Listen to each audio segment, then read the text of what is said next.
Hi guys! Welcome back to my YouTube channel. So for today's video, pagpasensyahan nyo na muna itsura ni Mama Lynn nyo dahil naglalaba at wala na akong time talaga mag-ayos. So ngayon mapapanood nyo yung behind the scene ng pre-debut shoot ni Ate Rian. So ngayon lang ako nagkaroon ng time and ngayon ko lang ito nagawa ng intro after ng event. So eto na, in 3, 2, 1, enjoy! So nandito na kami guys. Ito ang kastilyo sa Bukal. Medyo move lang ako kasi masyadong mataas, no? So, ito na guys yung location ng pre-debut shoot ni Ate Rian. So, pagka-debut tawag doon pre-debut. So, prenup sa kasal. So, ito yan. Malaki siya. Hanggang doon, hindi lang ako sure kung hanggang saan siya. Pero malaki. So, dalawa yung pinto niyan. Meron doon and meron dito. So, dito, nandyan yung mga staff. Yan sa kulay orange na yung or red. Nandiyan mga staff dyan ko kinausap. And then, ang entrance noon ay doon sa kabila. So, malaki siya guys. Mataas. Mamaya, ipapakita ko sa inyo yung loob niyan. Itutur ko kayo. So, sa ngayon, eto muna yung ipapakita ko para alam nyo yung itsura ng labas once na pumunta kayo dito kasi bubungad naman na din yan. Kita nyo na palasyong-palasyo talaga. Eto nga pala guys, yung transaction namin is through online lahat. So, pag walk-in kayo, dito kayo magbabayad sa location na to. Dito mismo. Yung mga papasyal, ganyan. Pero pagka photoshoot is by schedule yon. Siyempre, magpapareserve ka ng slot. Hindi pwedeng kung kailan mo gusto, ganun. So, hindi. Magpapareserve ka through online, GCash payment, ganun. Lahat ng transaction is sa page. And then, after mo mag-reserve, bibigyan ka na ng kontrata. So, yung ganun yung sistema nila. So, ang kinuha ko dito guys is yung standard package nila which is 10 packs. So, wala naman kaming 10 person. Hindi kami umabot doon. Pero kinuha ko na lang din yung 10 packs kasi hindi ko sure kung ilan yung kasama ng photographer. So, ang price nun is 7,000 for 4 hours. So, dalawang klase yon. Yung standard, merong 8,000 which is yung 5 hours. So, dun lang kami sa 4 hours kasi sabi naman ng photographer is kaya naman daw ng 4 hours yun. Pag pupunta nga pala kayo dito guys, kailangan dala nyo yung ID nyo kasi yun yung kailangan nila dito. So, the rest wala naman na din silang ibang hihingin. So, perfect talaga tong location na to para sa magdi-debut or personal yung photoshoot, ganyan, and then wedding. Sobrang ganda. Malapit lang naman to, madali lang matunton, and medyo pataas nga lang. Kitang-kita nyo na yan once na papasok na kayo. Mataas kasi siya. Kita nyo yung parang castle. Yun na yun. So guys, ayan, pinapasok na kami dito ni ate. Actually, wala pang 7 AM yan. So, malapit na. So, sabi ni ate, pumasok na raw kami. Pwede naman na din. So, unang bumungad sa akin is itong dalawang parang statwa dyan na dragon. O, pamukhang dragon na asul. Ayan. So, ayan talaga yung unang makikita nyo. And may pagka ancestral talaga yung dating na tong palasyo na to, kastilyo. And then, hindi naman din ganun kalaki yung harapan niya. So, tamang may mini garden lang din doon. Ayan, makikita nyo yung Buddha. And then, ito yung pinanggalingan namin, yung kalsada na yon. So, ito yung entrance nila. Kita nyo rin yung kanyang gate. May pagka-spiral pa. So, may talaga. So, dito, habang inaantay namin yung photographer, sabi ni ate, pwede na akong mag-video para ma-tour ko kayo. So, pagpasok nyo, talagang bubungad sa inyo. Etong pintong to, napansin ko talaga agad. Alam niyo yung style niya, di ba, napaka-unique niya. And kinatuko pa yan, mukhang talagang solid. Solid talaga yung pagkakahoy niya. Sobrang dami niyang mga display. Ang daming mga banga, iba't ibang klaseng sizes and design. Then may mga pagka-gold pa, ganyan. And then may mga aparador din na mukhang antik na ang itsura, mga ganon. Sobrang para ka talagang nasa palasyo. Yun yung feeling mo talaga. Ayan, kita nyo naman yung mga bangang niya, magsasawa kayong titigan talaga at napakaraming design at hindi lang niya, marami pa doon. So, napansin ko din may parang Egyptian statue doon sa gilid sa may hagdan. Yun yung napansin ko sa kanya. And then sa part na to, ayan, meron mga pan-display din. Sobrang daming daanan nito guys. So ayan guys, sabi ko nga sa inyo, napansin ko sobrang daming pinto dyan. Na malilito ka kung saan ang uunahin mong pasukin. Pero ito na muna yung pinakita ko sa inyo kasi sobrang ganda nitong mini garden nila. Sobrang relaxing. Tamang-tama sa mga gusto ng nature yung dating. And then pag lingon mo, meron din mga upuan. So sobrang daming abubot nila dito. And then ito, meron ditong pinto, hindi naman pinto, parang daan, may medyo madilim, may mga table, ganyan. So, pakita ko muna sa inyo yung ginagawa ni Frances. So, ito nagla-login siya kasi kailangan na mag-login kayo dyan bago kayo talaga tuluyan na mag-photoshoot dyan. Kailangan niya may record sila. And then, nilagay lang dyan ni Frances kung ilan kami, kung ilan yung kasama, and then yung ID kailangan yung dalihin kasi hahanapin talaga yan pag nag-login kayo. So, balik tayo dito sa medyo madilim, no? Pinasok ko na rin yan para at least makita nyo. Hindi ko na pinabuksan yung ilaw kasi kita naman na din. So, napansin ko lang yung mga pillar dito, yung parang kay Samson and Delilah, parang gano'n yung dating niya. And then dito, may daanan din dyan sa gilid kung saan kami nag-start o yung entrance. Ayan, napansin ko may daan pala dyan. So, parang shortcut pa din. And guys, make sure na titingnan nyo yung dadaanan nyo kagaya nun. Hindi ko napansin meron pala doon na parang palalim. So, talagang tingnan nyo lang yung daan nyo kasi matatalapin talaga kayo. So, akyatin na natin yung taas. So, ito napansin ko yung kanilang pinakahawakan ng hagdan is akala ko kahoy. So, design lang pala. So, ano siya, solid na semento talaga. So, maganda rin naman yung ganon kasi ang kahoy is takaw maintenance, ganon, 'di ba? So, eto, unang-unang makikita na natin etong table na may parang may pagka-gold na design. O, 'di ba, sabi ko sa inyo, sobrang dami mga display dito. And napansin ko dito sa part na to, dito sa taas, mas marami yung touch of gold. Yung mga gold na display.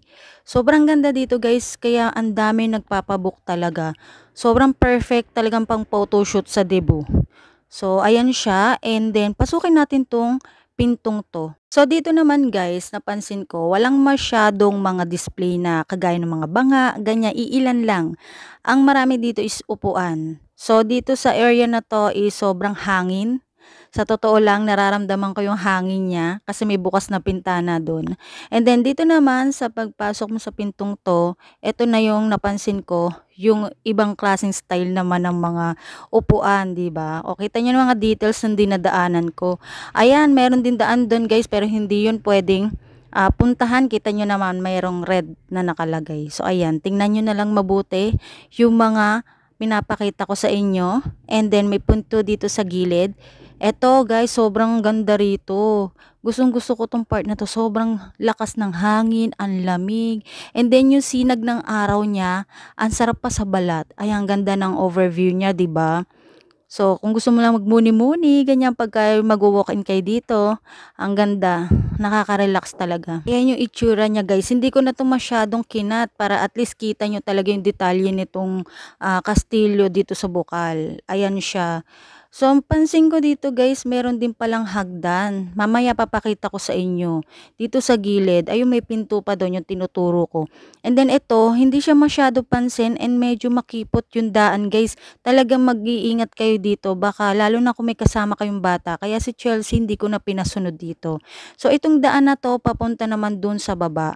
So, pwede yan. Pwede din mag-photoshoot doon, ganyan. And then, puntahan natin yung napansin ko dito na pinto kung saan yung lagos nito. Kung ano yung makikita natin. Di ba, napakaraming pinto. Talagang malilito ka. Feeling ko nga naliligaw na ako dyan eh. Kaya, ayan, hindi ko na alam kung saan ako lulusot. Then, dito napansin ko, meron din hagdan. Kaya, minabuti ko na lang din na pakita sa inyo. O, di ba, kung talagang hindi mo papansinin yung paghakbang mo, posible ka talagang dumiretso pababa. So, ito naman, ito medyo malawak din dito. Ayan, medyo maraming mga makikita tayong mga display. So, puntahan natin itong nakita kong pintong to. O, ayan, watch your step. Meron din pala dong hagdan. So, medyo ano lang tong area to, hindi masyadong maraming display. Maliit lang, ganon. So, diretso lang tayo dito. So, yan. Ito naman yung daan. May hagdan pataas. Pero, dugtungan lang din to guys eh. Alam ko, ayan. So, ito, kitang-kita nyo na yung view dito. So, itong taas na to ay aakyatin natin yan mamaya. So, pakita ko lang sa inyo yung napansin ko na naman dito na hagdan pababa. So, ito naman guys is yung hagdan doon papunta sa parang mini garden. Pwede kayong dumaan dyan. Kung nandun kayo sa mini garden, pwede dito na kayo dumaan. Mas shortcut kasi to, mas malapit kung magpo-photoshoot doon sa taas. Ayan, tinry ko lang din na bumaba. Tiningnan ko kung gaano ka-safe. Safe naman, yun nga lang, malulain ako guys yung ganyan. Medyo mataas na sa akin yan. Kaya tara, puntahan natin yung isang hagdan na to. Tingnan natin, tatry ko talagang puntahan niya para at least makita nyo kahit medyo nalulula na ako. Ayan, titingnan ko lang dyan si Chelsea kasi baka sumunod sa akin, delikado. Sabi ko sa kanya, huwag ka na sumunod dahil medyo mataas to, doon na lang siya. So, medyo makipot yung daan, pero hindi naman ganun kakipot. May allowance pa sa katawan ko. So, alam niyo naman yung katawan ko, di ba? So, ayan, dito na tayo sa taas. Dito sa part na to guys, ito yung madalas ko nakikitang pinopromote sa page nila. Yung mga photoshoot na naka-ball gown talaga. Kasi, perfect talaga siya pag ganun yung outfit mo. Sobrang bagay sa area na to. And then, napansin ko, yung hangin dito guys, sobrang fresh. Alam mo yung para ka nasa probinsya, ganun yung malalanghap mong hangin. Walang pollution, walang kahit ano. Talaga, ang sarap tumamba. Yung tipong nagkakapi ka. Yun yung na-feel ko nung habang tinutur ko kayo dito. And then yan, napansin ko rin marami din mga pwedeng lusutan na tinitingnan ko kung saan yung pwede kong daanan, ganyan, kaya palingon-lingon ako dyan. And then hanggang sa nakita ko tong pintong to. So sabi ko pasukin ko na rin at medyo nakakaramdam ako ng takot dyan guys kasi ako lang mag-isa. Ewan ko ba kasi yung itsura niya is iba sa akin kaya din ako dumiretso lalo na nung nakita ko yung gold na yun. Kaya umatras ako dyan. Pero okay lang naman ano, yun lang yung na-feel ko kasi alam nyo naman si Mama Linyo, matatakotin talaga. And then may CR nga pala dito sa taas if ever na maiihi kayo kung dito na kayo sa part na to nagpo-photoshoot talaga. So, walang problema sa CR dito. Maganda yung CR nila, malinis talaga. So, puntahan natin yung parang pinaka ano dyan. Hindi ko lang alam kung anong tawag doon. Puntahan natin, pakita ko sa inyo. Ayan. So, dito hindi na nakapagpa-picture si Ate Rian dyan kasi masyado ng mataas yung gown niya kasi is hindi kayang iakyat. So, at saka medyo na-late na rin kasi ng start pero hindi naman kami ano na nagawa naman ng photographer yung dapat gawin. Sumakto naman. So, at saka mainit na rin kasi dyan. Kaya hindi na rin tinangka nung photographer na talagang dyan na mag-photoshoot si Ate Rian. Sabi kasi mainit na. Kaya hindi na lang din tumuloy. So, yan. Baba na tayo dito guys. Eto sa taas hindi ko na kayo itutur doon kasi sobrang taas. Ayoko na. Dito na nga lang nalulula na ako eh. Mapapansin nyo. Dahan-dahan akong bumababa dyan. What more kung inakyat ko pa yun sa taas. Sobrang taas na nun. Baka hindi na ako makababa sa sobrang takot ko. So, ingat-ingat lang ako sa pagbaba. Di ka na to kinakat guys para at least kita nyo na rin tong part na to. So, pabalik na ako nito doon sa kung saan nandoon sila Frances, sila Chelsea. Ayan. So, diretso lang tayo. So, nandito na ako guys sa may hagdan. So, may napansin akong pinto dyan. CR yan. So, sa mga nangangamba, baka walang CR, meron. Meron sila sa taas, meron sila dito. And maganda yung ano nila dito, CR, hindi siya nagbabara. Malakas yung tubig.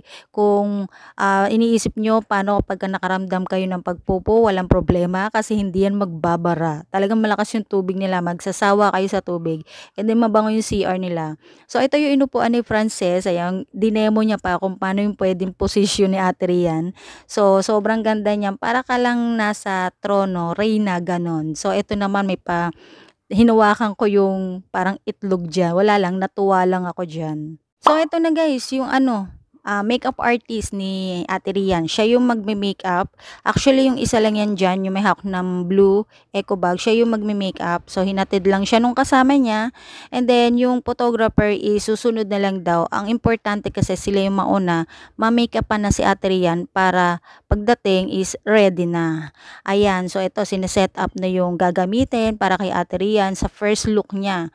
So, medyo matagal yung pag-setup niyan. Syempre, maraming gagamitin. So, habang sineset up dyan ni Miss Aki, yan yung name niya, is nag-aantay lang kami dito. Relax lang kami. Wala kaming ibang ginagawa. Eto naman yung gown na gagamitin ni Ate Rian. So, hindi ko na yan inusisa sa bahay nung dumating. Kasi dumating na sa akin ng ganyan. Pinalalamove na lang. Kasi napansin ko, kung ibubulat-latin ko doon, i-check ko, baka hindi ko na siya maibalik. Kasi iba yung pinaglagyan. Hindi kagaya nung nakikita ko sa iba na para siyang nakahanger, na madali siyang i-check. Ito kasi parang sinilled nilang mabuti or tinali nila. Baka mamaya pag open ko hindi ko na maibalik. So yun, ang petticoat, yan, may petticoat siya, and then ito binubuksan ni Frances, kaya hindi ko na talaga siya inopen kasi ganyan yung itsura niya. So ito na rin yung time na i-check namin yung gown kasi baka mamaya may damage, kaya vinidyo ko na lang din.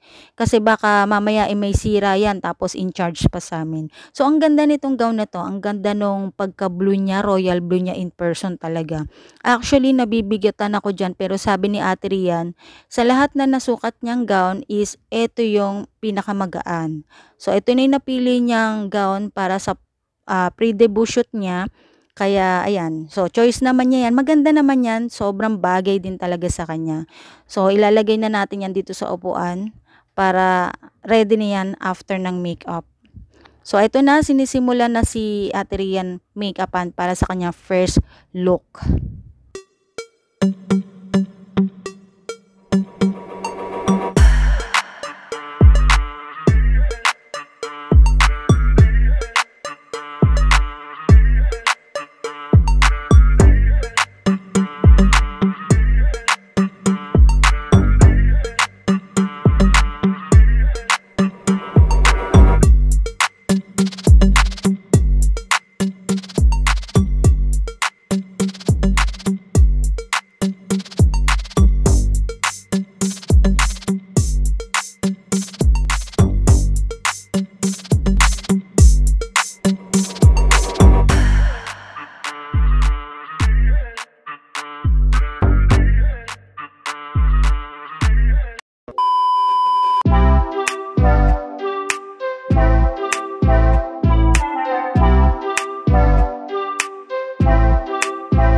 Nagre-ready na si Ate Rian dito para sa second look niya naman.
eto na yung last guys, yung kanyang third look.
So, ayun, tapos na kami. Nandito kami sa labas kasi syempre, out na kami. Actually, wala pang 11. Pero, 10:55. Pero, bawal magantay sa taas. Dito na lang kami, sa taas, sa loob. So, dito na lang kami, malilong naman yan, may puno, no? So, okay naman, success. Success, di ba? Success. Ang ganda nung ang ganda ng kinalabasan. Gusto namin yung nagme-makeup sa kanya, nagpi-picture, lahat sila, yung team nila is mababait and magaan magaling silang tumingin ng kung ano yung bagay. Yes, magaling, maano sila. So, lalo na yung nagme-makeup, kung ano yung outfit, alam niya na kung anong style ng hair, style ng makeup, kung kailangan. Pinalitan niyo siya ng lipstick, kung napansin niyo. Nung nag-change siya ng outfit from, di ba yung gown, tapos yung para may pagka-vintage. So, medyo pinaano siya. Anong tawag doon? Medyo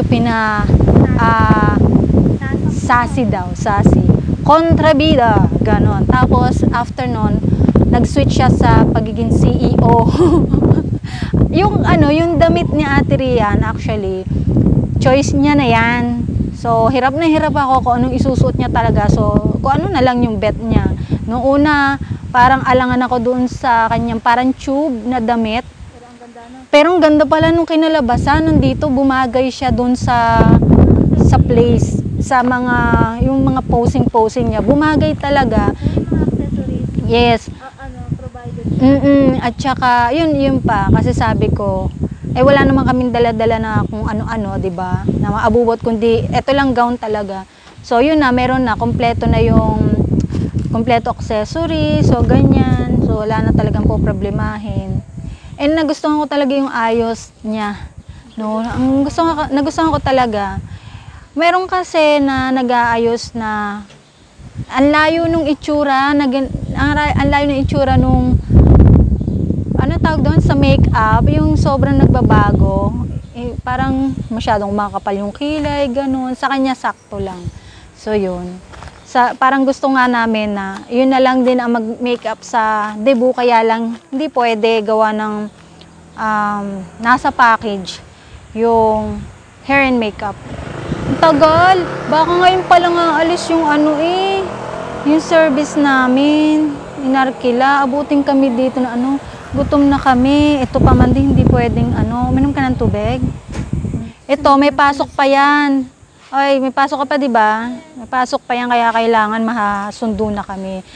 Eto guys, sa lahat ng gusto dito sa Castillo sa Bukal, located at Bukal, Calamba, Laguna. Ayan, sa taas to. Madali lang naman tumahanap. Hindi ko lang na video yung from highway hanggang doon sa kung saan kami pumasok.